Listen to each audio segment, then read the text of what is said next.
It's been an interesting weekend. Senator Sanders won 3 big primaries, particularly Washington State in terms of big. I guess Hawaii in terms of, big margins. I mean, these were all in the 70 to 80% range. And, something weird came out of this. Just totally weird came out of this. And that is, I think it was on CNN. I've pretty much, because CNN has been carrying a lot of Van Jones and a lot of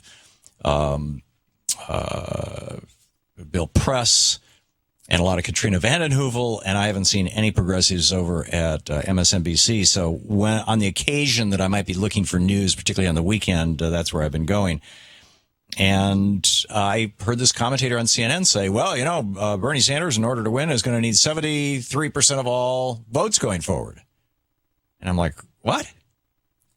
Now, because I've seen the math in a dozen different places. He needs 57% of the pledged delegates going forward, at which point he will have a majority of the pledged delegates. Then it's up to the superdelegates to decide whether they're going to switch or not. Now, I realized last time all of the superdelegates didn't switch, but enough did to give Barack Obama the margin of victory. I mean, it was pretty straightforward stuff.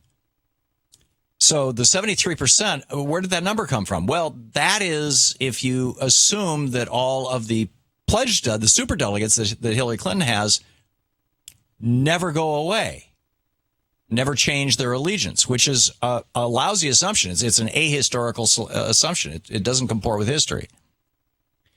But nonetheless, this morning on NPR, Cokie Roberts was repeating it again. This is truly weird. Here she is. Democrats always do proportional delegates proportionally. So there's no opportunity to have a big winner-take-all in any state.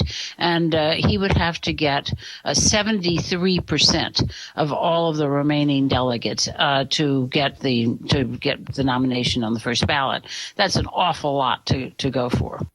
Now, either Cokie and the commentator on CNN are both working off the same, presumably Clinton campaign talking points, or that's an example of incredibly lazy journalism, and she saw the same thing I did on CNN and decided not to fact check it. I don't know, but it's got over at Reddit, there's a whole thing about how to talk to the NPR ombudsman, and it's amazing.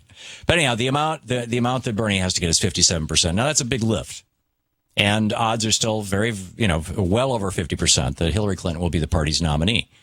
And as such, I think she'll do a fine job, or could, I said could do, because it ain't over till it's over, right?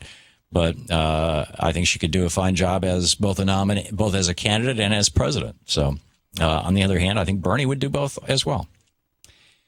So it's 57%. Now, whether he'll hit that or not, I mean, he would have to have 57% or higher in pretty much every state going forward, which, as I said, is going to be a challenge. To watch more clips from our programs, hit the Watch More Videos button over here.